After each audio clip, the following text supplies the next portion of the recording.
So many people are curious about losing weight, about fat loss, longevity, health, and it's quite confusing when you look at the fitness and health industry on trying to understand what to do. The most accepted theory is the idea of calories in versus calories out, or CICO. Although this theory is quite accurate, there are many caveats and levels to this theory that often go overlooked and are just highly misunderstood. I want to discuss some of those to show you the numerous ways you're able to manipulate and control the reactions within your body that have to do with calories in versus calories out. One of the main things that are overlooked is the idea that our body is not a system that you can just narrow-mindedly look at. It's interconnected. There's multiple moving parts, multiple systems. Each cell has its own little mitochondria and powerhouse that does its own thing. So the idea that I just eat something and it's 100 calories in and my body is then going to have 100 calories is a big misconception. Biggest thing that I see as an issue is we all just think it's weight loss, right? Body fat loss is the only way to show me that calories in versus calories out are working. But in reality, you got to think about our mission control center of our brain. It's sending and receiving signals all day long that controls our organs, our bone density, our muscle mass, our hormones, our gut microbiome, our CNS system and how stressed out we are. Our brain is constantly saying, okay, what's going on here? What's my energy in versus my energy out? And how do I conserve energy and make sure that this body, this machine can keep functioning? So let's first look at calories in. What different factors are going to affect that? The first of which will be appetite. You can know how many calories you should eat, but if you're not hungry enough, or if your appetite is off, or maybe your appetite is a little overstimulated, your leptin and ghrelin or your satiety and hunger hormones are off a little bit, and you just find yourself being so hungry and not knowing what to do about it. The second is going to be the food you actually consume. So the types of foods, their quality is going to deeply affect my hormones, my toxin, inflammation levels in my body. All of that will further influence calories in. Third, we have the actual calories that we're able to absorb. So although food goes in our body, if our gut microbiome isn't good, if our hormones aren't regulated, if our cells aren't in energy mode and they're not ready to actually utilize the food that we're absorbing, the food that we're eating, then we won't be absorbing as much as we eat. And that 200 calories maybe quickly becomes 70 calories or 150 calories, which then would affect our calories in versus calories out. And then last but not least, we have our physiological stressors, or just your actual person or human that you're dealing with. How stressed are they? Are they sleeping well at night? What's their emotional state like? How's their relationships? What's their energy like? How lively are they? How much are they enjoying life? All of these factors are going to affect the calories in. Again, those relate back to if we're able to absorb it, how our gut is, what types of foods we choose. All of that is related. So calories in goes much deeper than a number. On the other side of the equation, calories out, which really would just be energy out, is broken down into multiple factors. The first is going to be the energy you burn at rest, known as your BMR, or basal metabolic rate. The energy you burn at rest is, how do I keep my heart beating, my lungs pumping and breathing, my blood flowing through my body, all the things that just happen to keep you alive. You do not consciously think about them, and you don't have to actively do them.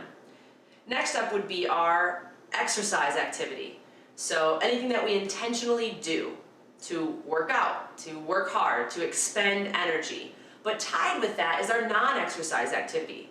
So maybe I fidget all day. Maybe I do some sewing or knitting. I go for walks, park a little further at the grocery store, go up and down my stairs a few more times, clean my house, brush my dog, right? All these little tiny movements that in reality add up to quite a bit throughout the day. If someone's able to increase their NEAT or their non-exercise activity, you could see a 50% increase in calorie output just by doing little things throughout the day. And last but not least, we have the thermic effect of food, or the energy that's burned as you actually eat food. And if you didn't know, all food's not created equal. We burn much more energy breaking down proteins and fats than we do carbohydrates. So the actual foods that you're choosing have a big effect on the energy that you're pushing out or letting go of and burning throughout the day. So at the end of the day, macronutrients, your calories in, your energy out, it's really just an estimate. Even food labels are able to be off by 20 to 30% as we're trying to estimate our food and tracking and meticulously doing all these types of things. This leads me to 4 common questions that people will have when they're seemingly doing the energy in versus energy out just right, but the weight just won't come off. I've been eating the same thing and somehow I'm gaining weight. How on earth could this be happening? Although you might be eating the same things, your daily movements, activities may change. Heck, even your microbiome may change, and then what's that gonna do? That's gonna change how much you absorb and maybe how hungry you are. So the quality of food that you're eating is going to affect your energy in versus energy out. The way that your hormones are functioning, the amount of non-exercise activity, it's winter right now, and so it's colder outside. Naturally, we move up to 70% less than we normally do. That can vastly affect the amount of calories that we're burning on a daily basis. The second question is, I'm eating all this food and I'm not gaining any weight. This is great. Well, that relates to what types of foods are you eating. Fruits and vegetables, which are awesome, have an extremely high nutrient density, but their caloric density is low. This is really good for energy in versus energy out. To the human eye, it will look like I'm eating more than I ever have before. This whole energy out thing, energy in, doesn't make any sense because I'm clearly eating more and I'm losing weight. It's not actually true. Those types of foods and healthy food choices tend to have less weight by unit ounce and more nutrients. So you'll feel more full. You actually will eat less, but to the eye, it looks like you're eating a lot. The third myth or question is, man, I'm only eating like 1,000 calories and I can't lose any weight. To that, the first thing is, are you accurately guessing or calculating how much you're eating? Most of us are off by our calculations around 20 to 30%. So if you extrapolate that out, you could be off by 400 to 600 calories a day. There's 3,500 calories in a pound. 4 days of miscalculation could be a pound of weight gain. So when someone says, I'm only eating this much and I'm not losing weight, in reality, you may not only be eating that much. But on the flip side, you may only be eating that much, but are you doing that Monday through Thursday? And then Friday, Saturday, Sunday, do you overeat and kind of binge, go out with friends, have some drinks? Those extra calories make up for the lack of calories you may have had during the week. So you have to be really honest with yourself when you have that mentality. So here are some ways that you can actually win at having your calorie in versus calorie out work in your favor for weight loss. Have more protein and fiber. That's going to help you with calories in will be less and your calories out will be more because those foods are hard to break down. Move more over eating less.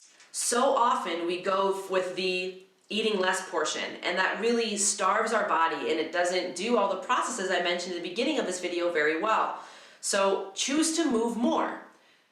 This example would be you could eat 2,000 calories and so cut those calories to 1,500 to lose weight, or you could eat 2,500 calories and move more, move enough to burn 500 extra calories. And remember, that includes non-exercise activity and exercise activity.